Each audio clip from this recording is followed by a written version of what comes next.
Describe some of the preparation involved in the lead up to the Ryder Cup. What is involved? What experiences? How did you prepare for what is arguably one of the greatest sporting events in the world? I don't know if we have enough time to talk about all that. God, no. You know, it starts from a captain's standpoint for both of us, I'm sure.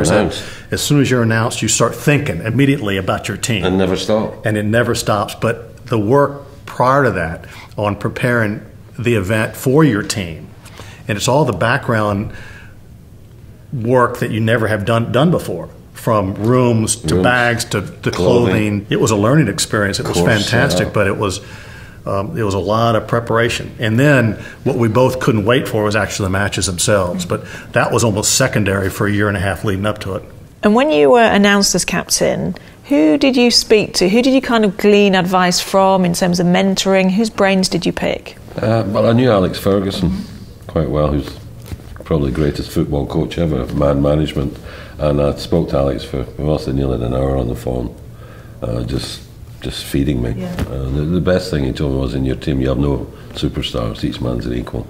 And that was tough to get over, because obviously you have your superstars and obviously you have your rookies.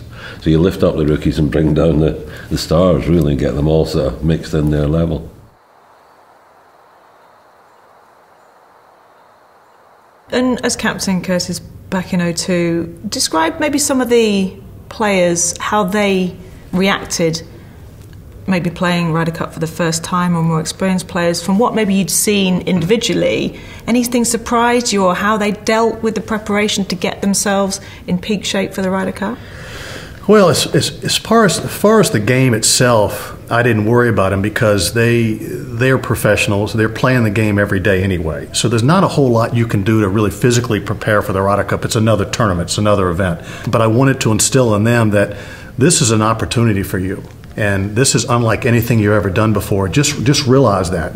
And there's not much you can prepare them in words, but I just want them to somehow think that this is going to be a little different.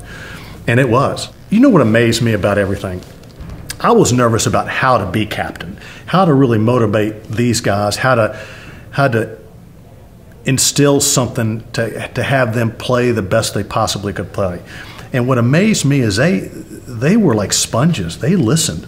Tiger Woods listened. Phil Mickelson listened. The rookies all listened. It never happened to you before, has it? No. People leave the room when you start talking. I thought it was fantastic. I had a ball, and I didn't talk to them a lot because they don't want to hear a lot. But they listened, and it was fascinating to me that here these guys are the best in the world, and they wanted to do everything they could possibly do to be the best they could be that week. What are some of the lessons you learned as a player which helped you then as a captain? I don't think you could do near the job if you weren't a player.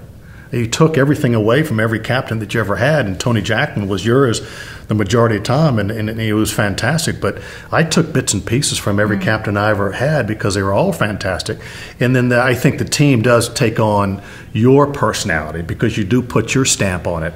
But I just thought, how can you not take something from Nicklaus and Trevino and Floyd and the likes of that? Tony came in and changed everything. We got first-class airfares, we flew Concorde, we had leather golf bags, we had cashmere sweaters, we could eat what we want, we had beautiful rooms, and it just made you feel very special. And that was the biggest thing I took to my captaincy, was making each player feel really special.